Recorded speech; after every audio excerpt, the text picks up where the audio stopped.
শেখ হাসিনা এবং তার দোসররা যে অপরাধ বাংলাদেশে করেছে, আমি সরি, আমার মনে হয় 1971 সনে পাকিস্তানি বাহিনী এত জঘন্য অপরাধ করে নাই।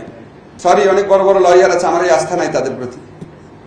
1000 কোটি টাকা দিয়ে কিনতে পারবে নাকি বা পারবে না, এটা 100% আস্থা নাই। তাজুলের জন্য আছে, তাজুলের দক্ষতা নিয়ে আমার কোনো সন্দেহ নাই। আর যাই করেন, এই বিচার নিয়ে আমাদের আন্তরিকতায় কোন রকম বিন্দু মাত্র সন্দেহ রেখেন না।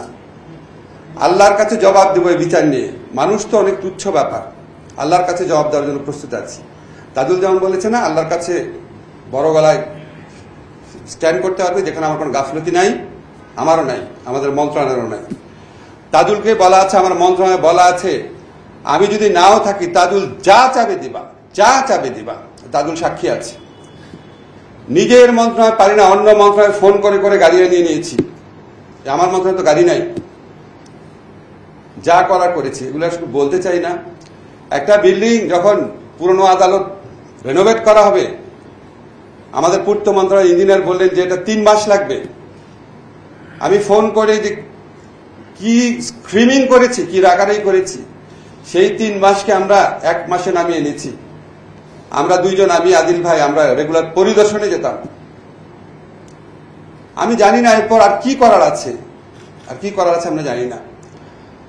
আমি জানি যে আমি যদি সন্তানের শহীদ পিতা হতাম, অবশ্যই তারপর আমার প্রশ্ন থাকতো। ওনারা যে কমপ্লেইন করেন, ওনারা যে অভিযোগ করেন, আমার কোনো দুঃখ নাই। আপনার আরো কমপ্লেইন করলেও এটা জাস্টিফায়েবল। আপনাদের মতো আমি সন্তান হারালে আমি আরো বেশি ইমোশনাল হয়ে যেতাম, আরো বেশি এগ্রেসিভলি দাবি করতাম। এটা নিয়ে আমাদেরকে একসেপ্ট করতে হবে। কিন্তু যখন সমাজের অন্যান্য মহল থেকে আসে, বলে বিচার দৃশ্যমান হচ্ছে না, আর কিভাবে দৃশ্যমান হয়? টেলিভিশনে দেখানো হচ্ছে। প্রথম দিন থেকে যখন কোর্ট রেনোভেট করা হচ্ছে, কোর্ট রেনোভেট করার জন্য যখন যাচ্ছি, সেই দিন থেকে টিভি দেখাচ্ছে আমাদের, রেগুলার তাজুল আপডেট দিচ্ছে। কি করব ভাই? এই 10 মাস যাবৎ লাইভ দেখাবো? আপনাকে কি তাজুল রাত 2টার সময় কি কাজ করে সেটা দেখবেন? সেটাকে আমরা লাইভ দেখাবো? কতবার তাজুলের সাথে মিটিং করি, কি ইমোশনালি আর্জ করি, তাজুল কি লাগবে বলেন, সেগুলিকে আমি লাইভ করে করে দেখাবো। ইলেকট্রা এয়ার কন্ডিশনার কম বিদ্যুৎ খরচে দেবে অধিক শীতলতা, আর সেভিংসও হয়ে যাবে। তাই যাই হোক, আপনাদেরকে একটা জিনিস শুধু বলি, আপনাদের মনে যে বেদনা আছে, আমি একজন খুব ইমোশনাল মানুষ, আমি একজন লেখক। আমি যখন এই গণ অভ্যুত্থানকালে ছিলাম, আমি কল্পনা করতে পারিনি এইরকম বর্বরতা হয়েছে। শুনতাম, আবু সাইদের মৃত্যুটা দেখেছি, তার চেয়ে ভয়াবহ দৃশ্য পরে দেখেছি, আপনারাও দেখেছেন। লাশ জ্বালিয়ে দিচ্ছে, একটা ছেলেকে টেনে নিয়ে যাচ্ছে তার বন্ধু, সে মরে যাচ্ছে মনে হচ্ছে, তাকে গুলি করছে। এগুলি দৃশ্য দেখলে যতবার দেখি মাথায় আগুন চেপে যায় আর চোখ দিয়ে পানি পড়তে থাকে। আমি আন্তর্জাতিক আইন পড়েছি লয়ার স্টুডেন্ট হিসাবে। যুদ্ধক্ষেত্রে আপনার শত্রু যদি আনআর্মড থাকে, তার হাতে যদি কিছু না থাকে, যুদ্ধক্ষেত্রে আপনি তাকে গুলি করতে অ্যালাউড না। গুলি করলে সেটা যুদ্ধ অপরাধ। যুদ্ধক্ষেত্রে যদি একজন গুলি খেয়ে যদি আহত হয়ে পড়ে থাকে, তারপর আপনি তাকে গুলি করতে অ্যালাউড না, বললে এটা যুদ্ধ অপরাধ। যুদ্ধের ময়দানে আপনি আহত লোককে যদি চিকিৎসা না দেন, সেটা যুদ্ধ অপরাধ। যুদ্ধের ময়দানে আপনি যদি ডেড বডি পুড়িয়ে ফেলেন, এটা যুদ্ধ অপরাধ। শেখ হাসিনা এবং তার দোসররা যে অপরাধ বাংলাদেশে করেছে, আমি সরি, আমার মনে হয় 1971 সনে পাকিস্তানি বাহিনী এত জঘন্য অপরাধ করে নাই। মৃতদেহ পুড়িয়ে ফেলা, আহত মানুষকে গুলি করে মেরে ফেলা, আনআর্মড মানুষকে আহত হয়ে যাচ্ছে যখন তখন গুলি করে মেরে ফেলা। আপনারা বলতে পারেন 25শে মার্চে কালো রাত্রে হয়েছে, অবশ্যই 25শে মার্চে কালো রাত্রে ভয়াবহ ঘটনা ঘটেছে।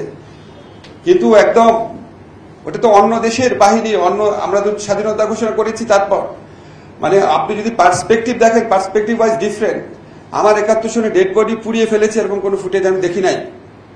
বা 71 সনে একজন গুলি খেয়েছে, তাকে ধরে পিছু নিয়ে যাচ্ছে তার বন্ধু, সেই অবস্থাকে গুলি করেছে, এরকম কোনো ফুটেজ বা এরকম কোনো বর্ণনা আমি কোনো মুক্তিযোদ্ধার বর্ণনা করি নাই। অন্যরকম নৃশংসতা থাকতে পারে, কিন্তু এরকম নৃশংসতা কল্প করি নাই। আমরা তো মানুষ, এই বিচারের সাথে যারা ইনভলভ আছে, আমরা বেছে বেছে মানুষগুলোকে ঠিক করেছি। আমি তাজুলকে চিনতাম না। তাজুলকে যখন চিফ প্রসিকিউটর করা হয়েছে, অনেক মানুষ আমাকে বলেছে, এই তাজুলকে কেন দিচ্ছেন, কন্ট্রোভার্সি হবে। আপনার কিসের কন্ট্রোভার্সি? আমার দরকার এরকম লয়ার যাকে 1000 কোটি টাকা দিয়ে কিনতে পারবে না। সরি, অনেক বড় বড় লয়ার আছে, আমার এই আস্থা নাই তাদের প্রতি। 1000 কোটি টাকা দিয়ে কিনতে পারবে নাকি বা পারবে না, এটা 100% আস্থা নাই। তাজুলের জন্য আছে, তাজুলের দক্ষতা নিয়ে আমার কোনো সন্দেহ নাই। এই আইনে প্রসিকিউট করার ব্যাপারে তাজুলের সাথে তুলনীয় হয়তো প্রয়াত ব্যারিস্টার আব্দুর রাজ্জাক বা 2-1 মানুষ হবে, আর কেউ পারবে না।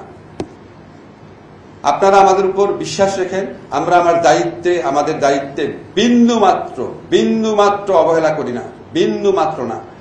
আপনাদের প্রতি দায় না, এটা আল্লাহর প্রতি দায় আমাদের, এইভাবে দেখেছি জিনিসটা। এইরকম হত্যাকাণ্ডের বিচারের দায়িত্ব যারা পায়, তারা যদি বিচার না করে আল্লাহ তাদের বিচার করবে, এটা আমরা জানি। আর আপনারা অনেক টাইম ফ্রেমের কথা বলেন, ধরেন তাজুল আজকে বলেছে ডিসেম্বরের মধ্যে, আমিও একবার ভেতরে যে অগ্রগতি জানি অ্যানালাইজ করে বলেছিলাম হয়তো অক্টোবরের মধ্যে পাবো। এগুলি যদি আমরা বলি আপনারা খুশি হন, কিন্তু এগুলি তো বলা আমাদের ঠিক না। এগুলি বললে তো আমাদের এই কথাগুলো নেই, তো যারা এই বিচারের প্রতিপক্ষ আছে আপনারা জানেন না তারা কিরকম। এত বড় গণহত্যা হয়েছে, বিন্দু মাত্র অনুশোচনা নাই। একটা দল এইগুলি মানে সারা 15টা বছর শুধু মিথ্যা নির্যাতন করে চালিয়েছে, এখনো তাদের মিথ্যাচার বিন্দু মাত্র থামে নাই, এখনো নির্যাতনের ইচ্ছা বিন্দু মাত্র থামে নাই।